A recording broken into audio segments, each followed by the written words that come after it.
They had the audacity to tape a sign to my chair, "Family Maid," and they laughed. Laughed like it was a punchline, not a slap in the face. In that split second, standing there with everyone watching, I saw it so clearly. I didn't belong to this family. Not true. I was the one who prepared the meal, scrubbed the pans, remembered everyone's favorite side dish, but I was never really invited to the table, not in spirit. As Margot Whittaker, my ever-perfect mother-in-law, flashed a smile as polished as her pearls, I realized this wasn't just another slight. This was the moment something inside me shifted. I didn't know then that justice was already on its way, dressed in charcoal gray and holding a folder that could cut cleaner than any carving knife. But before we get there, let me take you back to how it all began. The house was humming with that carefully curated warmth, the kind of synthetic holiday cheer that feels like a showroom. Cinnamon candles burning too strong, soft jazz on repeat, every corner over-decorated like it was auditioning for a magazine cover. Underneath it all, I felt that old ache return, the tight coil in my chest, the quiet anxiety that always uncurled itself when I was near Margot.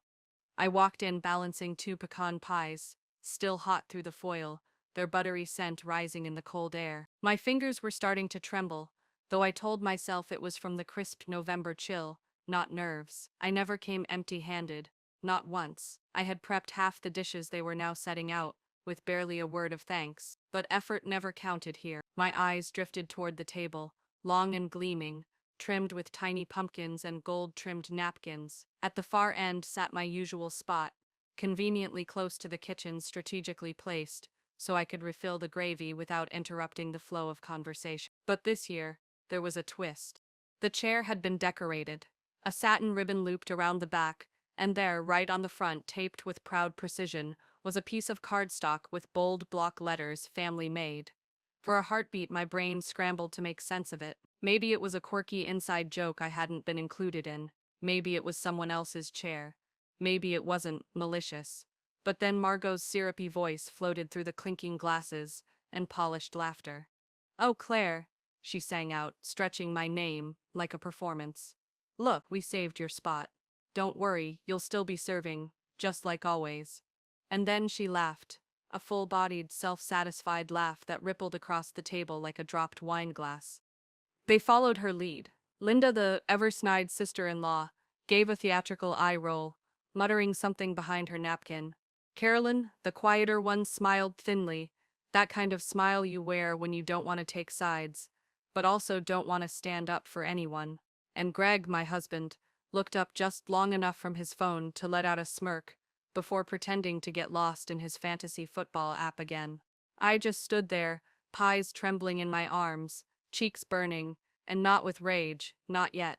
The first wave was shame, that deep, crawling kind of shame that climbs your spine and nests behind your eyes. I tried to smile, at least I think I did, but it came out crooked, twitchy. My whole body felt stiff, like my skin had forgotten how to fit me. My heartbeat was so loud, I couldn't hear anything else. Inside I was shouting, why would they do this? How could he let them? I looked again at Greg, but he wouldn't meet my eyes. He just kept scrolling, pretending not to notice, pretending his silence didn't make him complicit. I swallowed the tight lump that had formed in my throat and forced my legs to move. They felt like they were made of sandbags. The warmth from the pies was starting to sting through the foil, but in a way, I welcomed it. It grounded me. At least I could feel something. I placed the pies gently on the buffet table, fingers shaking more than I wanted to admit, and turned back toward the dining room. That's when I felt it, a vibration in my pocket, 3 short bursts, a text. My hands moved without thinking, my fingers slipping my phone from my coat pocket like a secret. My heart still hadn't slowed. I glanced at the screen and saw a message from Ethan, my son. 24, my lighthouse, my mirror. He had told me he'd try to come by later that afternoon, depending on work, but his message was only 3 words. We're coming in. My breath hitched. I didn't know what he meant exactly, but suddenly, something inside me unclenched. I didn't know how, but I knew something was shifting. Something real. And this time, it wasn't going to be me who bent first. If any part of this story has made your chest tighten or stirred something you've never quite put into words, then maybe you've stood where I stood. And if you have, or know someone who has, I hope you'll take a moment to like this video, share it, or subscribe to the channel. Not because I need the numbers, but because stories like these deserve to be heard. And sometimes, knowing you're not alone is the first crack of light in a very long tunnel. Earlier that morning, before any laughter echoed or silverware clinked against fine china, I had stood in my own dimly lit kitchen, whispering a familiar lie to myself, the same tired reassurance I summoned every year. You can handle it, Claire. Just one more Thanksgiving. It had become less of a promise and more of a ritual, my emotional armor polished and brittle from overuse. I'd whispered it like a chant while sliding out of bed at 5:30 a.m., careful not to stir Greg, who had long ago stopped noticing whether I was beside him when he woke or not. He'd already checked out days before, mentally adrift in a sea of email threads and sports league updates that somehow always mattered more than the temperature of my eyes. The kitchen was cold, the kind of cold that seeped into your skin and curled around your bones. I pulled my robe tighter across my chest, then reached for the ingredients I had set aside the night before. There was a strange comfort in the rhythm, onions sizzling in butter, sage rising like perfume, the sound of the whisk against the bowl. It was my grandmother's stuffing recipe, the one she used to make from memory and that I had learned to recreate after she passed, using nothing but instinct and grief. The air was thick with nostalgia and rosemary, and yet that heaviness in my chest wouldn't lift. It always returned when I thought of Margot, sharp-edged and invisible, like wire drawn tight just beneath the surface of my skin. I kept glancing at the clock, calculating down to the minute how long I had left. 2 hours to get the pies in the oven. 2 hours to chill the cranberry compote Ethan loved. To remind Greg again to iron his shirt because heaven forbid he remember on his own. My body moved efficiently, like it knew the routine better than I did, but my shoulders were wound up tight, and my jaw ached from clenching. I told myself, maybe this year will be different, maybe Margot would manage decency. Maybe Linda would keep her passive jabs to herself. Maybe Carolyn would look me in the eye instead of offering her usual half-hearted smile and turning away. Maybe someone, anyone, would notice the hours of care I had poured into this meal. But deep down, I already knew better. Around 9 o'clock, Greg finally shuffled into the kitchen, shirtless and yawning like some caricature of a man-child on a sitcom. He scratched the back of his head, gave a lazy sniff of the air, and mumbled, "Smells good," before snatching a piece of bread straight off the counter without so much as a glance toward the stove. "You almost done?" "Almost," I replied, willing my tone to remain level. "Just need to finish the pies." He leaned in and kissed my cheek absently. No intention behind it, no pause, no warmth, then vanished back down the hall without another word. No offer to help, no appreciation, just the same silence that had grown between us like a dense fog, replacing conversation with obligation, affection with routine. As I rolled out the crusts, my hands moving with the muscle memory of 1,000 holidays past, my mind wandered back to a phone call from 3 nights earlier. Ethan had called late, his voice unusually measured. He'd said, "Mom, you don't have to go this year, you know. You don't owe them anything." I'd laughed because that's what I do, and told him I was fine, that stirring the pot wouldn't help, that peace mattered more than pride. But he'd gone quiet, then said something that hadn't left me since. "Peace isn't peace if it costs you your dignity." At the time I'd said nothing, but the words had stayed with me, heavy and true, because somewhere in me, I knew. I had mistaken silence for grace, endurance for strength.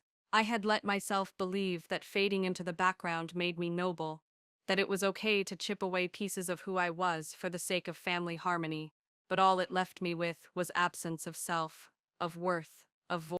When everything was packed, the pies wrapped carefully in foil, the side dishes nestled in containers, and Greg finally dressed, I stood in the driveway with the car keys in my hand and stared at the steering wheel like it was the gate to something I no longer wanted to enter. My palms were cold, my stomach knotted with unease, not of Margot, not exactly, but of the truth I had buried so deeply I'd nearly forgotten it. That maybe they'd never seen me as one of them. That maybe I was never meant to belong. The drive over was wordless. Greg sat beside me, eyes fixed on his phone, occasionally letting out a shallow laugh at something on his screen. I watched the world slip by, the bare trees, the skeletal silhouettes against a gray sky heavy with unshed rain. Even the wind seemed reluctant to move.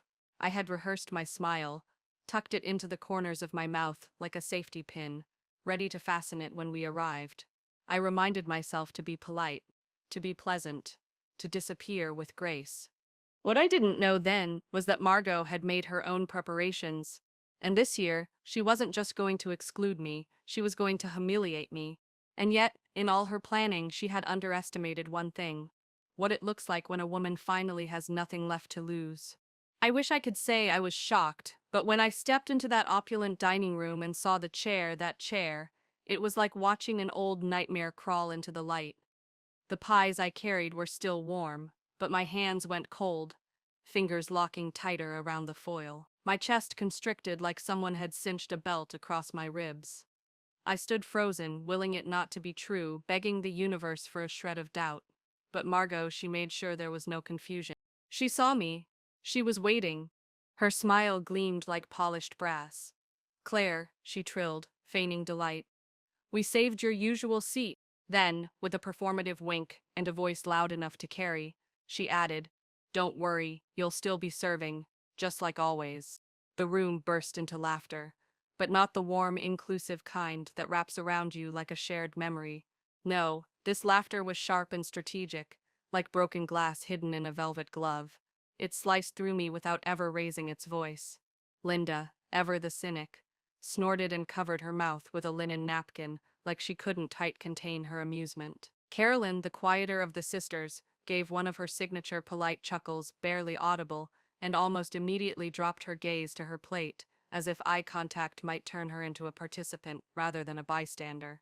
And Greg, my husband, my so-called partner in life, looked up long enough to glance at the chair, the sign, and then me. For half a second, I hoped for something, anything, but he simply returned to scrolling through his phone, his silence as deafening as any insult they could have voiced aloud. I remained frozen there, still holding the pies like shields I hadn't realized I needed. My face burned, not with fury, at least not yet, but with that old familiar ache of humiliation, the kind that makes your skin prickle and your throat tighten until you can't tell if you're about to cry or collapse. I tried to smile, truly I did, but my muscles refused. My jaw was clenched so hard it felt like it might crack, and my eyes stung in that terrible, aching way that means tears are coming, whether you want them or not. But I wouldn't give them that, not again, not ever again. I told myself to move, just walk to the kitchen, set the pies down, and pretend it didn't gut you. Pretend you didn't hear it. Pretend you weren't still being branded, this time not by words whispered behind your back, but by block letters taped to a chair.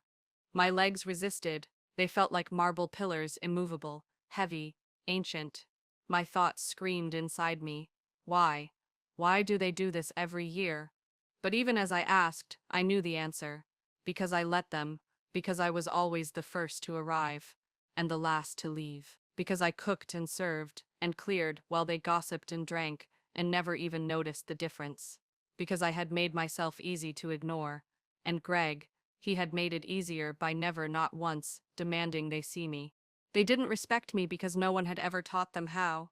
Now here I was, my identity reduced to a joke. A label, a punchline scrawled on cardstock and taped to wood. "Come on, it's just a bit of fun," Margot chimed, her voice sticky sweet with condescension. "You know how much we appreciate you." I turned my gaze toward her, and this time I didn't flinch or look away. I let my eyes study her, really see her.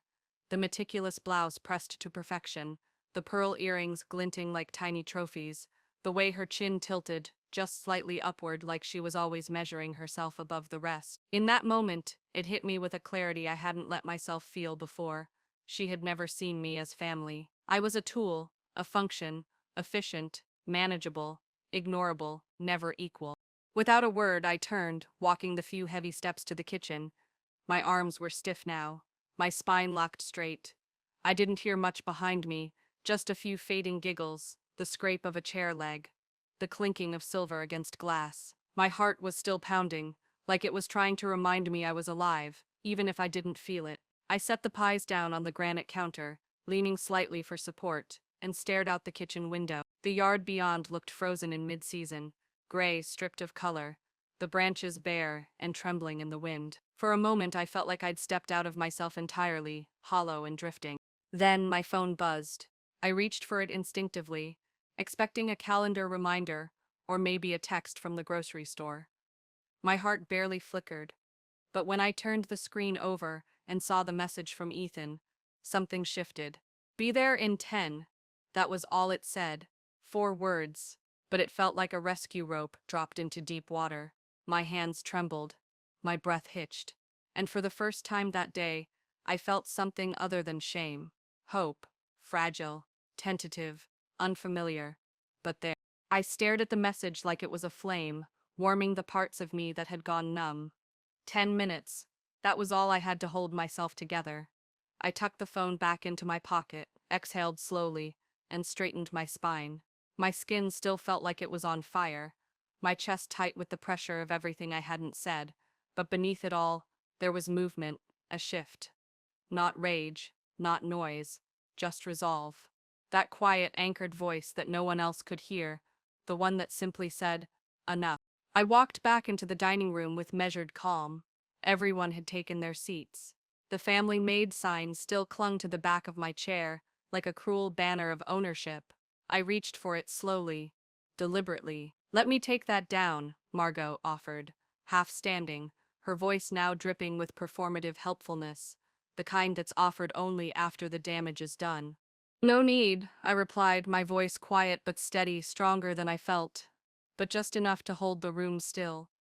I folded the sign once, then again, and placed it on the sideboard like a receipt I no longer intended to pay. She watched me, her smile flickering just slightly, as if for the first time she wasn't entirely sure which script we were following. I took my seat, not because I accepted the title they gave me, but because I was reclaiming what had always been mine. I could feel the shift ripple across the table. Their glances darted toward me, unsure, curious. I didn't say anything.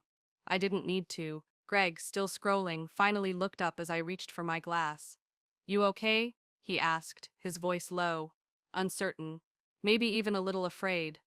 I met his eyes. I'm fine. He nodded, relieved. No scene. No mess. No disruption. He never did well with discomfort, especially not when it came from me having a voice. But I wasn't here to make a scene. I was here to finish something. A few nights before Thanksgiving, I had told Ethan everything. It had started as a check-in call, one of our usual just catching up chats. But somewhere along the line, something cracked. The dam broke. I told him everything. The years of being erased, the barbed comments masked as compliments, the effort that vanished into silence. I even told him about last year, how Margot had said there wasn't enough space at the table and had me eat at the kitchen counter while everyone else toasted their pumpkin pie. He'd paused. Then he said something I'll never forget. You know this isn't normal, right? I told him I was used to it. That doesn't mean you should have to be, he said, and his voice went low and even, the way it did when he was about to do something big. He told me about the firm where he'd been interning. Small, dedicated, focused on emotional and psychological abuse cases, women who weren't bruised, just erased. He said his mentor, Miles Jennings, had worked with women like me, women who'd had enough. I laughed. What would I do? Sue them for being mean? He didn't laugh back. No, he said, but we can send them something stronger. A message. A boundary. That word boundary stayed with me, because that's what I'd been missing all along. Not attention, not affection, not even love. Just boundaries. So we planned, and with Miles' help, we drafted something. Not a lawsuit. A formal cease and desist.